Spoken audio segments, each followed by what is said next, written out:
Hello, everyone, and welcome back to Sportycast Football. My name is Riaz Parker, and this is episode 82 of the 343 podcast. And today, with me, after his long hiatus of being away of 1 week, the longest hiatus he's ever taken. AF, you back? How you doing? I am doing good. It felt a bit weird not being on an episode. It was what I think that must be a record, 80 straight episodes without a break. So Well, yeah, good to be back. Good to be back. you were stewarding there from the back, from the producer's desk last week, putting me in trouble as usual. Yeah, So thank you for that. I appreciate it. And then it's we got it's Mubin back. Mubin, how are you doing? All good, all good. Good to be back on. Um, and I'm intermittently appearing, so yeah. No, it's always good to have you on the pod. It's always good to have you back. And today you've brought us a lovely guest, who is, in fact, for the listeners and the viewers, your brother, Asif. Welcome to the podcast. Shukran, man. Hello, assalamu alaikum to everybody. I've had a very long hiatus, I think, as I mentioned just before we started it. I did the first one about 4 or 5 years ago, and long awaited return. So hopefully today goes well. Yeah. Yeah, it's lovely to have you back. I'm not going to give you one of those icebreakers because usually we give the newbies an icebreaker. But since you have been here before, but he hasn't been 343 episode. Okay. No, I haven't So been on the 343. It was a Okay. sporty he hasn't cast. been on the three. So he still deserves an icebreaker, to be honest. Okay. Okay. In that case, I'm gonna hit you. I'm gonna hit it with the biggest one off the bat because we were talking a bit about this. So I kind of am stewarding this in a certain direction. So a couple of weeks ago, we had this episode of 343 where we rated the top 10 midfielders of the Premier League, and yeah, there were a couple of. If you want to go check that out, it's on the channel. So your icebreaker question, Asif, today is who is your all-time top midfielder in the Premier League, and why? I think without a doubt it's Steven Gerrard. I don't even think it's a debate around it. You know, when You guys think I'm biased? Look, when you're talking about trophies, then I can't sit here and say, right, then there's no medals, no Premier League medal to show, at least, right? He's won, obviously. He's won the other trophies that he used to win. But in looking at pure attributes, strength, pace, physique, skill, right? He matches almost and exceeds the abilities of almost every other midfielder on a one-to-one basis, right? The guy played right wing back in a Champions League final, right? Against probably the second or third greatest football team ever, which was at AC Milan side. I don't know if you guys know how good that AC Milan side from 2003 to 2007, right? That 11, but that was coached by Ancelotti. People talk about Barcelona in the late 2000s, and of course, Real Madrid in the early 2012 to 15 area when they won the 3 and 4 in a row. But that AC Milan side, and he overturned that game, basically, right? To in terms of driving Liverpool forward. You've got the West Ham final, and just look at the wonder goals that the guy scored. There's tons of compilations on YouTube, right? That Lampard and Scholes, which is probably where this direction will go, with the occasional nod to Keenan Vieira, that they simply cannot match. He passed the ball as good as Scholes. He had an engine better than Lampard. He had the ability to play in almost every position on the pitch, which I've kind of seen him play for Liverpool, mostly, more or less. Carry the team forward. The argument could be said that if you put Scholes and Lampard in Liverpool, they don't achieve what they did achieve in terms of the cup competitions with Liverpool. I can guarantee you that if you put Gerrard in United and Chelsea in that time, they win more Champions League and more Premier Leagues. And that is borne by the fact that Mourinho tried to sign him twice in 2 seasons. That's true. And Alex Ferguson tried to sign him twice, if you know that. He had Gary Neville and David Beckham tap him up on 2 occasions to bring him to United. Why would Jose Mourinho, who was the world's best coach in that period, right, when he joined Chelsea, why would he, with Lampard in his team, go and try and sign Gerrard if Lampard is better? Yeah, Right. fair enough. I also think that the leadership qualities is important as well. Exactly, right? Taking leadership. Well, right? Lampard And then had the other great thing- leadership qualities as well. Yeah, but he was never the captain, right? Terry was the captain, right? Terry was the captain, not Lampard. So the other thing I will say is, when Gerrard had a presentable team that he could trust, which was for Liverpool, that was between 2006 and Few and far 2009, between. Yeah. right? When he started the spine, Torres, Carragher in his prime, Gerrard, Reina, who for 3 years was the best Premier League keeper, three golden gloves in 3 years, right? Remember, I've got the facts here, right? When he had spine behind him in terms of the first 11, right, he showed what he could do. Lampard always played in a strong team and a strong squad, right? Scholes always played in a strong team and a strong squad, right? So they never had to play in teams that he had to play in. So when you add all of that, right, and then of course there's the comments that many players play. For every comment that says Scholes can play for Barcelona and Xavi said this and Iniesta said that, Zidane said this, there's tons of comments like that with Gerrard, right? So I think when you add all of that together, carrying the club of the size of Liverpool, arguably the biggest club in England, with United, depending on how you look at it, one of the biggest clubs in Europe, putting that pressure on your shoulders for 15 years. Remember, he became captain at 22 years old. 22 years old, and he was captain for 11 years. All right. The upheavals that he had to go through in terms of carrying that team. I think there's without a doubt, best midfield the Premier League has ever seen. And let me say one more thing, just to show I'm not biased. I don't know. I was going to wait for that now. I was going to wait for that line. No. To show how unbiased I am. To have any Premier League top 10 midfielder without Roy Keane in the top 3 is a disgrace. Right? I don't know how old you guys are. I know how old my brother is, but I don't know how old the two of you are. But if you watched football from the mid-90s until 2000 when they leave 2005, 2006, and if you didn't watch Roy Keane play, people say Cantona and Pallister and Irwin, Steve Bruce in the beginning and so forth, right? The man who made United successful was Roy Keane. He drove the club in terms of standards. And when you watched United, the respect that he demanded on the pitch, the quality that he drove on the pitch, for me is number 2 in that list. Yeah, like number 2 for sure. Like the right. thing is, when selecting a list like that, my logic, like my personal logic, I'm not going to speak for Ziad, I'm not going to speak for Nikita, because they obviously have their own opinions and they have their own logic. Like those 3 midfielders of Lampard, Gerrard, and Scholes that I selected as my top 3, it was just, for me, all their goals, all their assists, their work rate, their leadership skill, their engines, that for me that outweighed anything that Keane and Vieira did for their teams. Not that I'm saying that they fell short by any stretch of the imagination, but it's just like Lampard, he scored those clutch goals at the end. Scholes, clutch goals at the end. Gerrard, as you said so many times, like in the past, what were we, 8 minutes in the past 8 minutes or so, like you've pointed out, like how he comes to his team's rescue. And for me, those attributes for those 3 midfielders, Keane is amazing. Like he's one of my favorite United players of all time.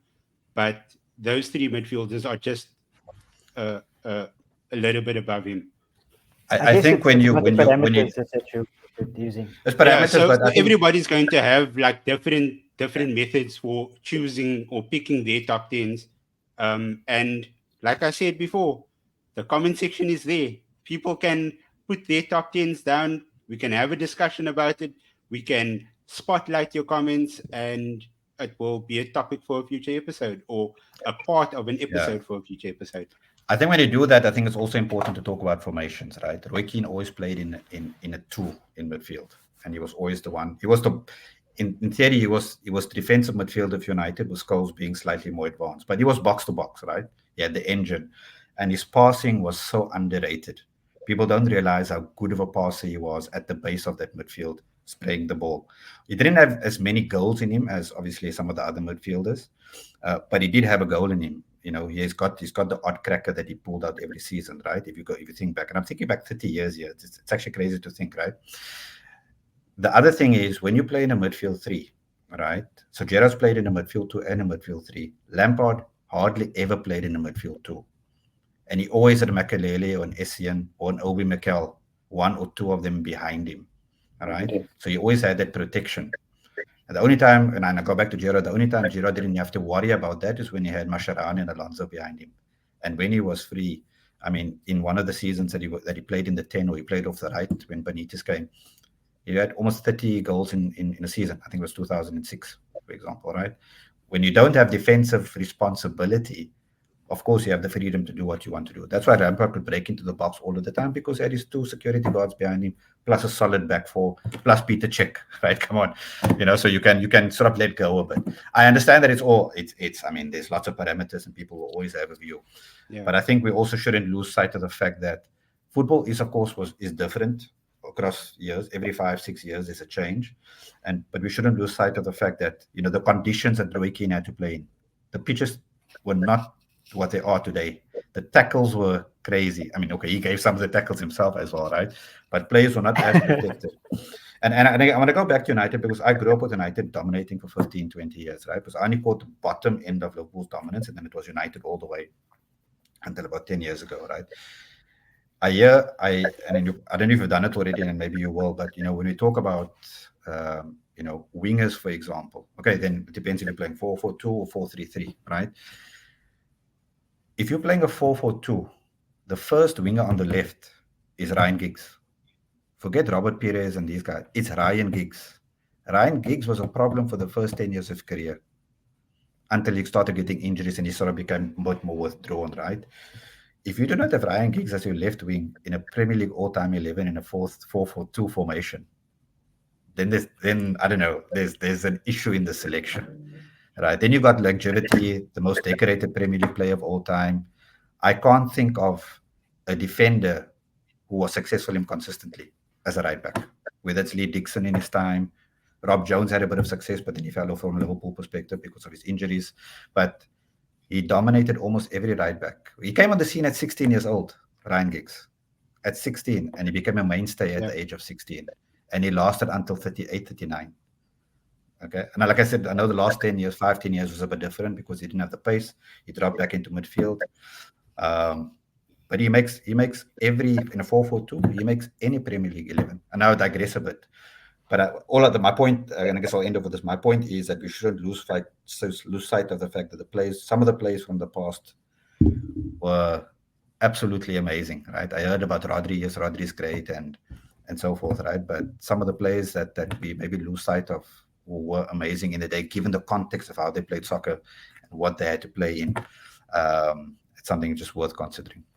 Yeah, it's completely different now. I guess, like you said, it's like the way the players are protected now is completely different. The way they played previously compared to the way they play now is completely different. But fully agreed with that. But just taking things to kind of today's this game week that we just that they just passed now. Mubina, when I come to you, United, of course, didn't have such a good game week. They lost 2-1. Just your thoughts on the game quickly, and kind of where it went wrong for United. I think we were good in the first half. We created opportunities, but overall, looking at the full 90, I don't want to say same problems as last season, but we never took our chances when they presented themselves in the final third. And then again, the last 15-20 minutes, I felt the defense was a bit under pressure, like I was seeing them previously in last season. And I think that was the difference. I think had Xerxes not touched that ball and Garnacho's goal stands, then it's a different result in the game. Because we had the momentum at that stage. We were pressing. But that's football. These things happen, and I think a draw would have been a fair result at the end. But it is what it is. Now, in terms of that, is it because you don't have that striker at the moment that you can kind of rely on to kind of get you the goals? Because I think Bruno is playing there at the moment. Yeah, I'm not a fan of this false nine starting Bruno in that position. I think it also takes away from, him starting his strongest forwards. And I think he's sitting with a conundrum with Mount, which is why he's starting Bruno in that false nine, because he's got Bruno, Mount, Casemiro, and Mainu. So by the looks of it, he wants to keep the four of them happy, which is going to be a difficult thing to do, as the season goes on. I'm really not a fan of the false nine. I think Xerxes in his first couple of appearances pressed really well up front. Came back and helped out sort of defensively when we were defending, and he's quite good in that sort of transition from winning the ball and moving forward. He lays quite deep, and he's got enough pace to get in the box, in time to get on the end of a chance. So I like the look of him. While Wallant is out, I think he should just start in the 9 position. Still not happy with Rashford's work rate. He looks a bit better than what he was last season, but we all know he's better than what he's showing. And for the life of me, I can't understand why the guy I can't say in the form of his life because he's still young. I mean, he's got a lot to prove. But the guy that offers us the most upfront in Garnacho, why is not being started down that left flank? I don't know. I really don't understand it. Yeah, so it's weird. From my point of view, it's just we've been through multiple seasons of Rashford doing what he's doing, and the only thing that makes sense to me is that he has a clause in his contract, the new contract that he signed about a year and a half ago, that says he has to start an X amount of games per season. And maybe Erik ten Hag just wants to get those out early on in the season. That's the only thing that makes sense for me. But yeah, just going back to that Bruno false 9 thing, you are playing your most creative player in a false 9 striker position, and then who's going to create for him? Yeah. And then you took him off for Scott McTominay, who needs somebody to create for him as well, and there was nobody to create for him either. So where's the logic? I don't get it. I mean, you guys are playing better than last season at the moment. Like just slightly, but I mean, it's debatable. It's debatable. I mean, I'm going to say slightly, but I mean, if you look closely enough and you break it down, we're showing the sort of same cracks as last season. I mean, I think I mentioned in the podcast in the week before the league started, I said this is the perfect time for us to create our identity now in terms of playing style. But nothing, I mean, in the 2 games that has happened, it hasn't come through. We're still playing with that same sort of strategic game plan that is put out last season. We're carrying it through to this season. Yeah, I don't understand. The midfield is better though. Like you aren't getting run through in the midfield as often as you did last season. Like at last season, there was a massive gap in the midfield. I'll always go to the first game of last season against Wolves where they ran you guys won the game, but they ran you ragged in the midfield. Like you didn't have any midfield there, and that was a constant thing throughout the kind of the season last season. But in the first couple of games, I think with Kobe, I think it's been a lot better in that regard. In terms of midfield, I just think that now, like you guys have both said, that the striker situation is a bit rough. Yeah. Where Bruno needs to be the one supplying to someone who needs to be finishing, and the Rashford situation. Like I mean, Xerxes, I highly expect him to start against Liverpool on Sunday, and then we finally got Ugarte in now, so McTominay is also gone. We have some sort of steel in the midfield.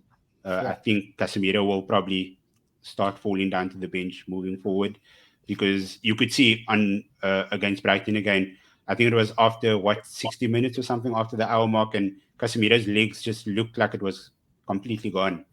So I mean, getting younger players in, and just like Erik ten Hag doesn't have any excuses now. Like if he still produces the exact same results, he's got the Ligt in, he got Yaro in, he got Mazraoui in, Xerxes, Ugarte. So I mean, he's got the players that he wanted. He has no excuses. He has nowhere to run right now. So whatever must happen, must happen. I'm just hoping for things to improve. Yeah, let's see how it goes. Yeah, I'm gonna come back to that in a little bit because obviously we're going to preview that big game that's coming up this weekend. So I am going to come back to that the kind of the centre back pairing that I want to talk about. But just before we get there, Asif, I want to come to you about Liverpool's game this weekend, the 2-0 win against Brentford. How have you seen? How have you felt that you guys have started this season? And how was the game in general for you? If I look at the two games together, because they're quite similar, right? Yeah. Ipswich started really well against us, and Brentford started actually that first 10 minutes. They started pretty well. If you watch the game, normally at Anfield, you expect, especially second game of the season, raucous crowd. First 10 minutes, we're going for it, getting early goals, and then it settles down. But that first 10 minutes, I thought Brentford passed the ball well. They were in our half quite a bit. They pumped a couple of balls into the box, and I wouldn't say they were building up pressure, but they were looking quite comfortable. We started slow in both games. And then obviously in the second half, I mean, both games could have ended 6-0.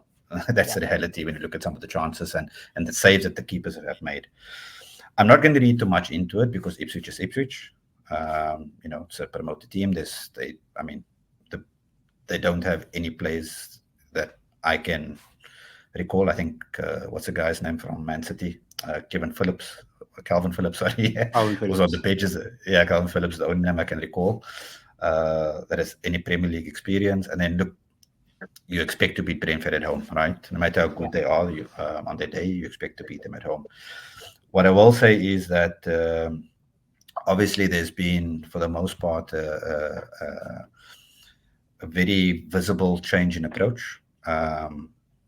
Slot, the way he set up the team, there's a lot more. It looks like a lot more of a 4-2-1-3 with Szoboszlai sort of as a floating 10. Floating 10 to the right, covering the right, of course, because of his strength and his pace and his ability to get back.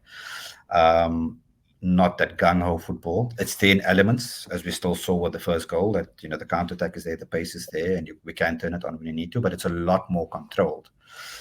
And when you look at it, we haven't really conceded many chances across the two games. Whereas last year, it almost felt, based on the way that we're playing, even though we went deep into all of the competitions, every time, no matter who they were, whether it was Luton or Man City, every time there was an attack or counter-attack, they got into Liverpool's box or into the final third. And there hasn't really been a lot. You found both Ipswich and Brentford started pumping balls into the box because that was essentially the only hope to get in. So our defensive structures have been a lot better. I think the way that it's also set up the team, look, I think it's maybe more by default and by design, but with Gravenberch in the 6, he's got physical presence. So the guy is 1.9 meters. Okay, he's not the biggest in terms of physique, but he's still got the height for it, and he's mobile, and he's got recovery pace.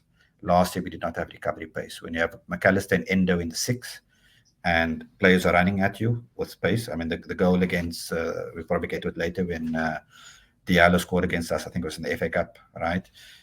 There was no recovery pace from midfield because McAllister is slow, Endo is slow, Jones is not the quickest, Elliott is slow, right? So Gravenberch and Szoboszlai was actually our fastest player after Nunes. We've got 2 of the 3 who actually had the legs to chase back. So defensive structures, still high line, but solid midfield. And interestingly is which I would have done as well, he started Jota in the 9 rather than Nunes, because I think there's a lot more discipline with Jota in the 9 versus Nunes, who can, on his day is great, but he doesn't have the, let's call it, the tactical know-how, because he relies a lot more on his instinct, which can work at times. But when you play football the way that Slot wants to play, which is a lot more calculated, let's call it Pep Light, you need somebody who can follow the tactics and structures. And I can, having watched a bit of preseason and obviously watching the last 2 games, you can now see a pattern of play emerging, which is a lot more controlled. Which, when I think back to last season, in some of the games, probably would have resulted, maybe if we adopted that approach, may have resulted in a couple more wins and being maybe a bit higher to the table and maybe challenging further or later in terms of the title. So pretty happy, good start, getting minutes in the legs, no major injuries except Jones went off didn't make the squad because of a bit of a niggle. And I guess we'll get into transfers a bit later. But solid start, confidence is building, and then obviously the big one on Sunday, which we'll come to, I guess, in a few minutes. Yeah, 100%. I also like the fact that Jota is kind of a free roaming striker as well, where if he comes wide, Diaz will go to the middle or Salah will go to the middle. It's very like free roaming, and so Bosla is, like you said, his recovery pace is really, really good. So I like that a lot from him as well. Just quickly before we get to the preview of Sunday's game between Manchester United and Liverpool, anything from you that you've kind of seen this weekend that you want to talk about? Any highlights from the team? Maybe Arsenal, maybe Chelsea. Probably Chelsea, and I'm going to go back a couple of weeks to when we actually spoke about Chelsea for a little bit. I think it was in our season prediction video. I think I predicted Chelsea to end up in the top four. I think that I'm predicting them to finish fourth this season, and I feel like a lot of people are writing them off way too quickly. The first half against Wolves, they showed a lot of they showed that they were fragile, and I think whatever team talk or whatever Enzo said to them at halftime, it basically just set them straight, and they came out a completely different team. And I think they're just going to keep on building on that. Everybody's speaking about Chelsea has 42 players, they have 43 players. They do. Okay, but they have 43 players, but that's besides what's happening on the pitch. So that's everything that's happening within the club, which I think is a complete shambles. Like I think that's it goes without saying how badly that football club is run, in my opinion, because they're playing with players' lives and players' careers over there. They want to be playing first team football, and they're literally being forced to train alone. But anyways, I'm moving away from what my point is. And that very first that first team, that 23 player group that Enzo Maresca is busy coaching, he is onto something really special with him, I think. He's been there for about 1.5 months, just under 2 months now, and he's got them playing a certain style of football. João Felix just came in. Yes, he was at Chelsea before, but he just came back now, and he's gelling with everybody already. Pedro Neto, he looks like he's been playing in that team for a very long time. And I mean, any player that's coming in just looks like they're super comfortable over there, and they're taking whatever Enzo is feeding them, and they're taking it in their stride, and they're just playing really good football. That second half against Wolves over the weekend was some of the best football that I saw over the weekend, because everything was just flowing. Yeah, I mean, I think that what we have to also note is that they are playing well, because at the end of the day, even though they have all these players, they're bringing in good players, regardless of like kind of how they're coming in or where they're going to play. I mean, he's iced out the ones he doesn't want: Chilwell, Sterling, all of those players. I also think that the important thing to note was in that game is that he started Cole Palmer as a 10 and not wide. I think that made a massive difference to kind of the way that they all gelled together. He was able to bring in both sides. Even Woodrick looked decent at some point, so that was surprising. Into the meat of the episode at 30 minutes, we might go over overtime here, but we'll try and keep it short. This weekend is a massive game, of course. Sunday afternoon, 5 p.m. I think it is. It's Manchester United against Liverpool. I'm going to ask our esteemed guests what they think about the game, and then to give their predictions afterwards. Rubin, I want to start with you. I want to ask you actually. Of course, the recent history of this game is kind of, I don't want to say it's 50-50, because it's not. It's kind of been mostly Liverpool, and then United have one win in the past, like couple of games, and Liverpool haven't really like edged it. It's been like good wins, and like by quite a bit. I want to ask you, how do you think, or who do you think you would start in that kind of centre-back pairing role? Because in both games so far, he's taken off, I think, two of the back line and replaced them with different people. And so we don't really know who he actually wants to play there as a centre-back pairing. So would you kind of play there, and like who do you think is going to give you the best option at kind of keeping the clean sheet on Sunday? Yeah, I first, initially thought it's just, the guy's legs might be a bit heavy considering it's the beginning of the season. And Maguire has gone off twice, twice in both games for De Ligt. Never been a fan of Maguire, so I definitely start De Ligt with Martinez in the middle of the defense. I think it's just a bit more defensively sound, maybe a bit more stronger. But I got a feeling he'd probably go with Maguire because of the caliber of the game. Considering Maguire's been played in the derby before and he's conditioned to the league. But I definitely want to see him start De Ligt ahead of Maguire. And then obviously Mazraoui has started his United career quite well down the right flank. So, I think he gets the right back berth, and Delo can hold his own down the left. So that's what I think is going to happen. And kind of ahead in the front area, do you think he's going to go with the false 9 again, or do you think Xerxes will play? And what do you think will give you the best kind of outcome for this weekend against the Liverpool side, who, like Asif is saying, they've looked a lot more structured this season? Look, again, what I would like to happen and what I would like to see, it's not going to happen historically knowing how Ten Hag sets the team up. I think he does the same thing with Bruno again up front in a false 9.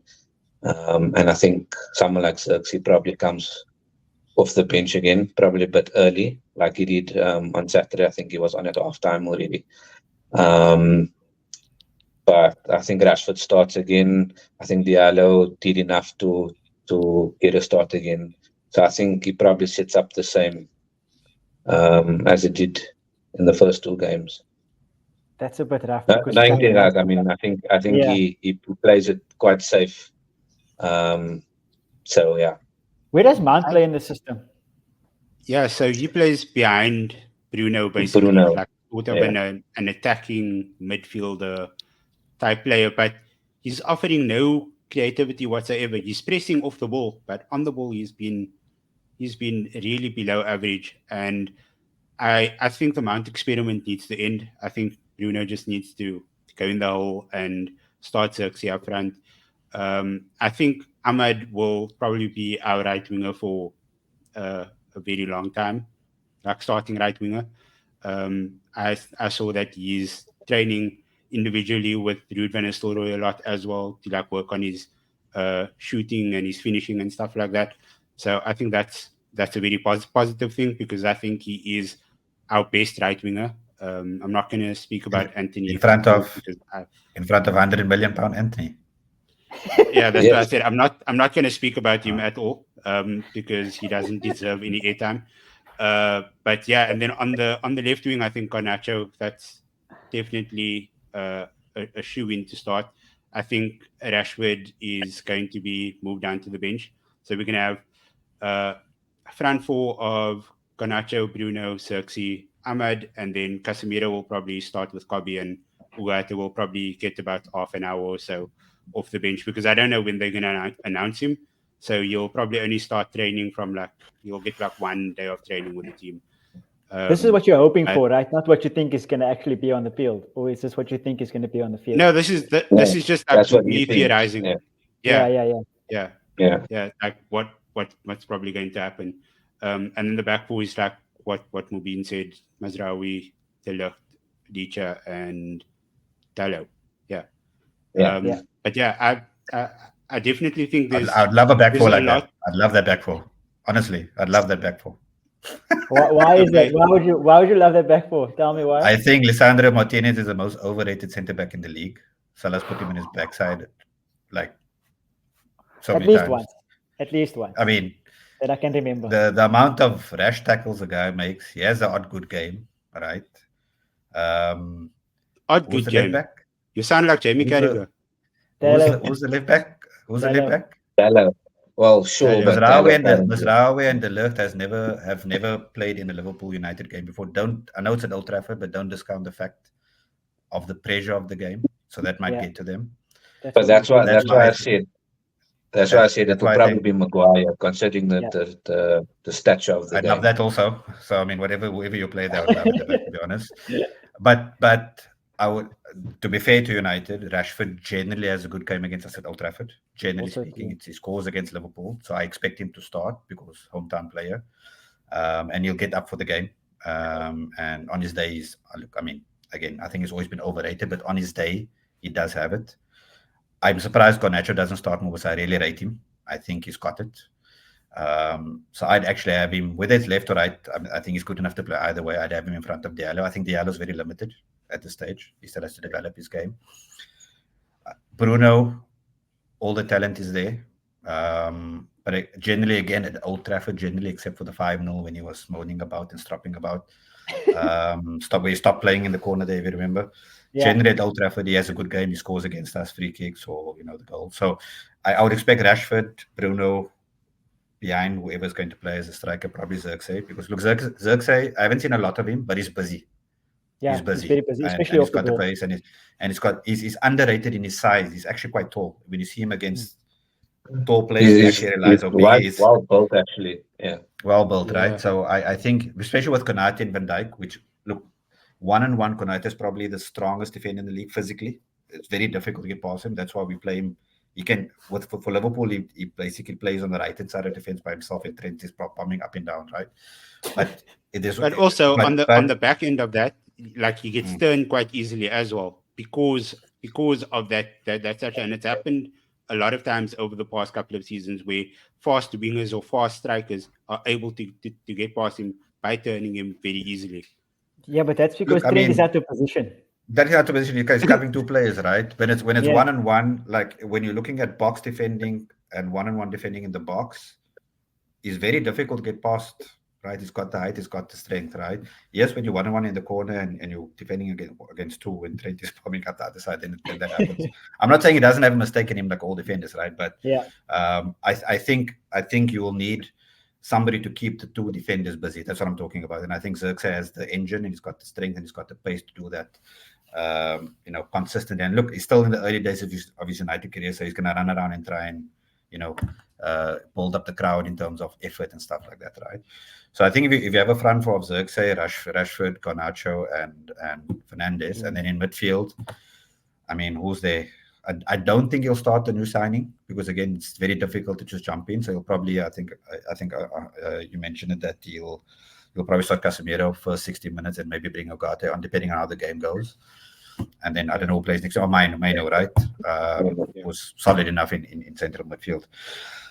Sorry, I'm sort of going into the United side of things, but I'll let you guys finish, and then I will give my Liverpool view. Sorry. No. I think you can flip the coin yourself. Yeah. Like you can just get into Liverpool. Yeah. Where do you think that the key areas for Liverpool will be on Sunday to kind of exploit United? When you look back at last season, and let's look back at the Klopp years, right? When we've gone to Old Trafford, we've had two good wins there. We've had the 5-0 and we've had the 4-2 in COVID. Other than that, we've lost a couple and we've drawn a lot at Old Trafford. Even in that super team of 2018 to 2021, when we've had to go to Old Trafford to win the league, we've drawn, right? Against poor, sorry for my language, United teams. So it's not an easy ground for Liverpool to go to. It's never been an easy ground, despite how bad United are and have been in the last 5-6 years. It's similar for United when they've come to Liverpool in the late 90s and the 2000s when with Jimmy Traore and Igor Busquets and Milan Baros in the team and David Nkog. Then whoever's the underdog, especially at home, they increase the level by 20%, and I expect that to happen on Sunday, especially because it's early in the season, right? Yeah. So I think we're a lot more, because we've not made any signings. Well, that changes now tonight, right? But because we've not made any, let's say, as of today, this morning, we've not made any signings to the team. The team is a lot more settled. The only new cog in the wheel is Gravenberch in the 6th, and he's been with us last season anyway, so he knows the plays, he knows the systems. He's obviously, all of them are new to the patterns of play which you're seeing, right? If you watch Liverpool in the last two games, you're seeing patterns of play. mostly concentrated down the right was Salah, of course, because he's now also the chief creator in the team in many ways with Trent, Yeah. As well as the primary goal scorer. So I think you'll see a dominance in the Liverpool play going towards the right, because we definitely for sure rely on that, and Diaz will then bring his unpredictability one-on-one with whoever's on the right wing. I think we've got the edge in midfield, because I think McAllister is one of the best midfielders in the league on the ball. He's got vision. Szoboszlai's got the engine, and Gravenberch, again, like I said, he started smoothly. Though he's for all of United's troubles, they still have good players, and he hasn't yet faced the caliber of attackers running at him again, sometimes in isolation, that when Garnacho's running at you and Rashford with his pace and Bruno with his, let's call it, intelligence, because he is a good player, that's the test, right? I think our attack is much stronger than your defense. I think we have a defense to keep you out. We have the world's best goalkeeper. I think that middle of the park, I think Gravenberch in his first real test in the middle of the park, I think that's where it's going. If Bruno dominates that area in front of Liverpool's defense in terms of making the runs, putting the balls through between our defense, then it could be a bit of a challenge. Last season we played United 3 times and we should have smashed them 3 times. The FA Cup game, the game at Anfield, we played 36-4. Even the other league game against United, where Kwanzaa made the mistake. I think he passed the ball across. We were dominating the game, right? Yeah. But 2 draws and a loss. So that's why I'm saying it's unpredictable. These games are generally unpredictable, but usually it goes the way of the home team. Usually, irrespective of who's on top from the form table. Just before we get to our predictions for this weekend's game, I just want to ask you one last question, Asif. You alluded there to a transfer that you guys are going to make, which is, I assume you meant Federico Chiesa. He's in Liverpool at the moment. I saw the photos. He's there doing his medical matter. I want to know where's he going to play? Please tell me, he's the right winger. Where's he going to play? He's the right winger, so I'm very confused about that. I don't think there's any confusion at all. Actually, it's a very smart signing, and I'll tell you why. Remember, the Champions League this season has 4 extra games minimum, and 6 possible, right? So the group stage, I think you're playing the 8 games, and then you have if you don't make it through as a top in the top 8, then you get to playoffs, the second qualifier, right? Yeah. So there's enough games in there, and remember, from September after the international break, there's a game every 4 days: September, October, November, until the next international break. So yes, we have 5 top quality attackers. Now we have a 6th one. Remember, he's also flexible. I've seen him mostly play on the left, but he also, for Juventus, he actually plays mostly. When I say left, I mean Salah's right. Salah's right. But for Juventus, he plays a lot on the left. He's also played up front because he's dynamic, right? Even though he had the ACL, he's still quick. He's not as explosive as he used to be, but he still has enough pace and speed to beat a defender one-on-one. There's 2 ways of looking at this. This means he's potentially Salah's replacement, because Salah, of course, has less than a year now on the contract. So this is a way of betting him in. He's a rotational option. Don't forget, again, Jota is injury prone. If Jota stayed fit last season, I think Liverpool come a lot closer to winning the league. He missed the last 2 months of the season, right? And he was on a hot streak of form at that time. So you can count on Jota probably missing 20 games a season. So his minutes will go probably to Chiesa, whether that's playing in the 9 or whether that's playing on the left, whatever it may be, with Gakpo or Nunes up front. And then when you look at the squad, when you look at our squad now, right? If you just had to do a Europa, let's say a Carabao Cup team, if your front 3 is, think about rotation now, right? If your front 3 is Salah, Jota, and Diaz, your second front 3 is Gakpo, Nunes, and Chiesa, right? With a second back of Conor Bradley, or if you've watched football last season, the guy's special, right? Simicas on his days, okay, and Kwanzaa and at this moment in time Gomez, and then you've got Endo and Jones and Elliott. So for the second 11, and Kelly as goalkeeper, one of the best number 2s in the league, right? So we're looking at a second 11 for less important games let's say, dead rubbers in the Champions League, or a Carabao Cup, or for numbers to come in during the league phase. I think we built up a squad that can challenge. And again, don't forget, when in 21, 22, 22, we were a Courtois performance and 5 minutes away from a quadruple. We went deep in 21, 22. And last season, we went relatively deep, right? We were on for a quad until the middle of March, until we lost to United in the FA Cup. So in 2 of the last 3 seasons, we've proven that we are going deep in 4 competitions. And last season, we ran out of steam because of injury, right? So we didn't have the players to come in. So I think it's a fantastic signing. It's £10 million, guys. Yeah, cheap. For 26-year-old, for Italy's premier attacker, £10 million. I wouldn't call him premier attacker. I wouldn't call him Italy's premier attacker because nobody wants him. Like Juve's been trying to get him off their books for the past few months now. Why?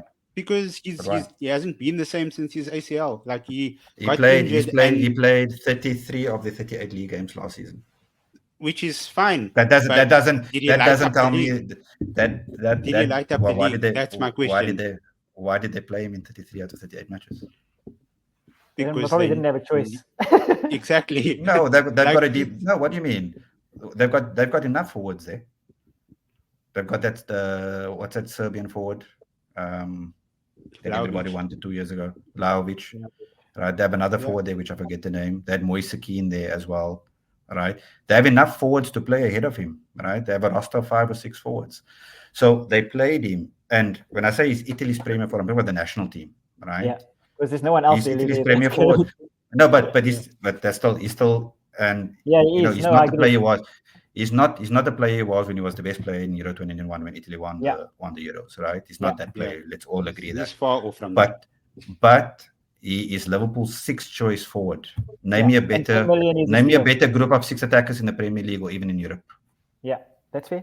And honestly, 10 million is a steal. And like you said, I think that the reason why kind of Liverpool haven't been. Sorry, can I just say one more thing to interrupt you? Anthony cost £100 million. We don't speak about Anthony on the show. He must be in Mandenburg operating. It's a loader signing because if it doesn't pay off or injuries flare up again, I guarantee you next season Napoli will buy him for 10 million, Inter will buy him for 10 million, Roma will buy him for 8 million. Right? It's not like you're going to make a massive loss. It's a super loader signing. I read a tweet earlier. We're buying him with the money that we sold Solanke for, the 20% sell-on clause to Spurs. Don't bring Solanke into this, man. Yeah, no. Literally, we're using Solanke's we went the full episode without Spurs. I got so close to being happy this episode. So, sorry to interrupt you, but for me, it's super low risk. It only really has upside or let's say a bit of neutrality. You'll start 15, 20 games a season. You'll probably score 5, assist 5. And he'll score an odd important goal there. He's versatile up front, low risk. And he has the potential. He's still even though he's not as good as he used to be, he still has the potential to be as good as he was when he did had that outstanding season. At our prime, in our prime in that 2018 to 2021, right? That 3 years, we were arguably the best team in Europe. Our first player off the bench was who? After Firmino, Mane, and Salah, who was our first player off the bench? Divock Origi. Oh, the main guy, the finisher. Yeah, but right, that was our first sub off the bench when it needed. No, he was a clutch player.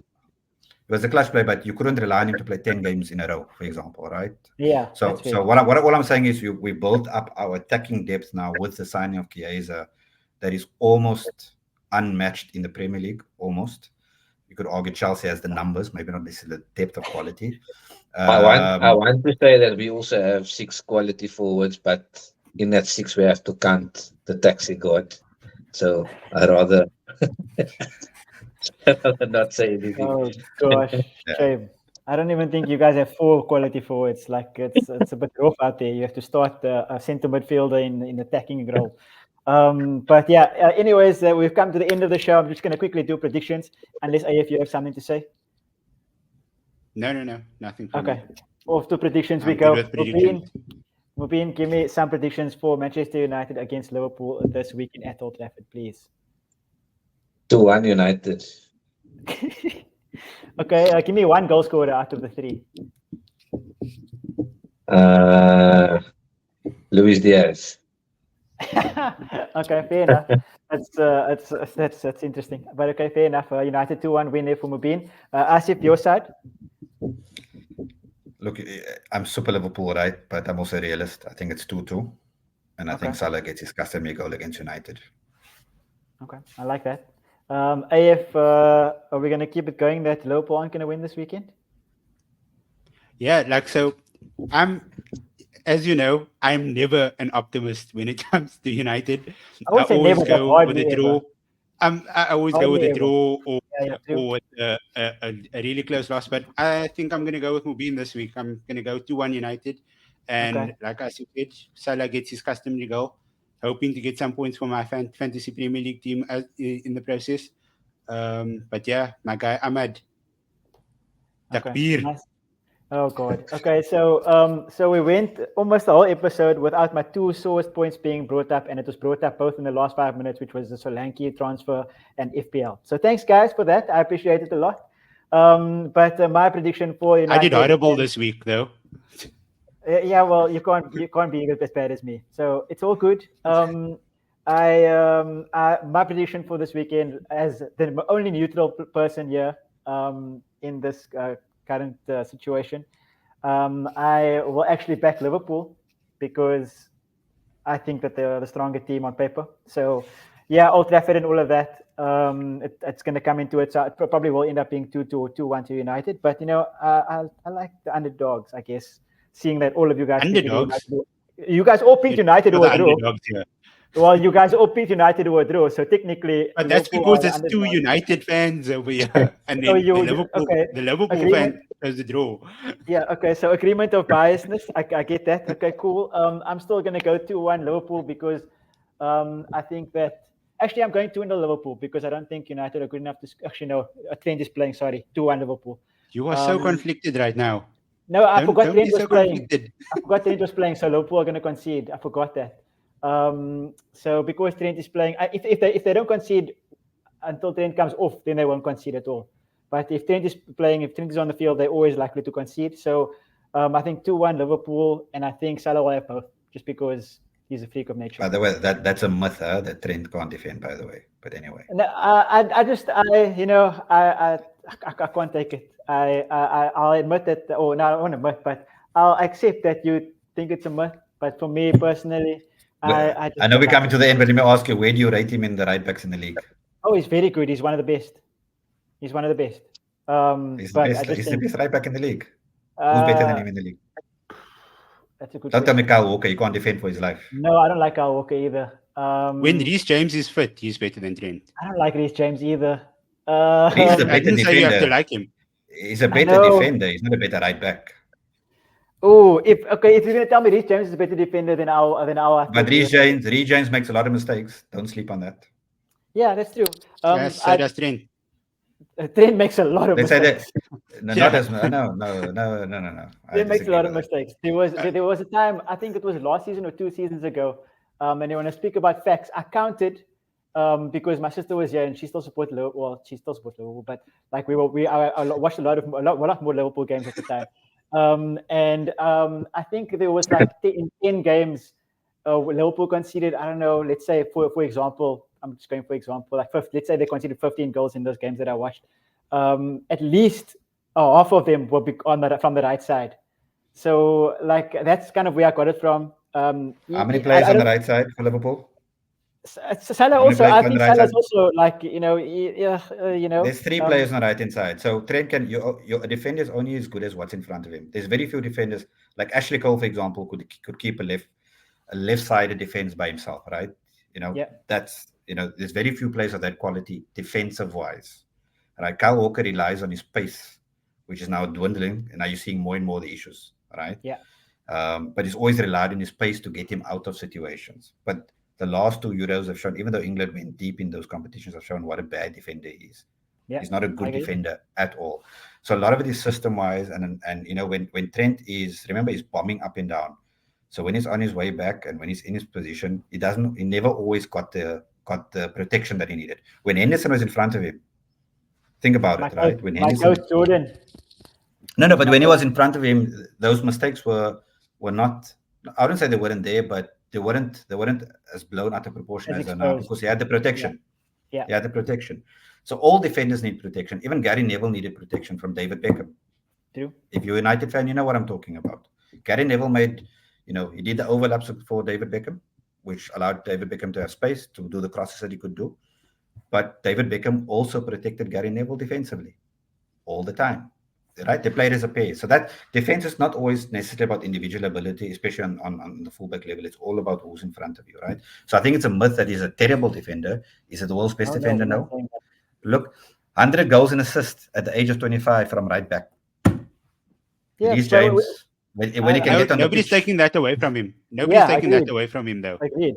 Agreed. Nobody's taking that. Nobody's just saying saying defender either. Yeah. Which right back would you have? I mean, Reece James can't even make it onto a pitch. That's true. He says more time. Does he even count as a football player? Every time he puts on his boots and he gets a hamstring injury, right? Can he even make it onto a pitch? So he can't even make it into the change room without getting a hamstring injury. But okay, wait. That's all we have time for, unfortunately. AF, where can the people find you on socials? Yeah, at AF Parker 642 on all social media platforms.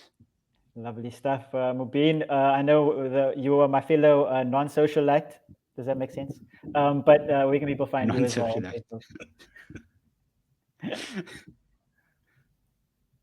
Yo, where's this guy's sound here? Yeah, you're on mute or something.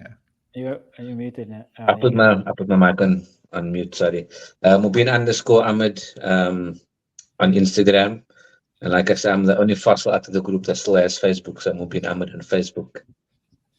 I like it. I do have Facebook. I just don't use it as usual. But Asif, do you have any place where people can come and talk to you about things about the football? If I do, I don't remember. I mean, my 40s, right? So to be honest, I don't really know.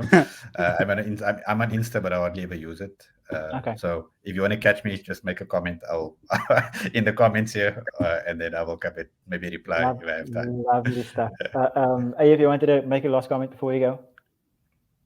No, nothing. Okay, I was just saying, like, I think people just use Facebook for birthday reminders these days. And those really do help. Those are lifesavers. Yeah. But anyway, that's the end of today's episode, episode 82 of the 343 podcast. Like, share, subscribe, comment underneath. Like you said, Asif is going to be watching you guys to see who's saying that Gerrard is not the best midfielder in the world or ever to play in the Premier League. To get on your backs if you don't agree with him that Trent is one of the best in the league. Comment about Solanke. Comment if you don't agree with Mubin, then say that Bruno deserves to be the striker that United never had. Something like that. Anything. Comment anything. Get a hold of us. You can catch me as well at Parker_Riaz on Twitter and at RiazParker7 on Instagram. Follow the channel at sportycast on all social media platforms. And we will see you guys next week. Good luck to everyone involved.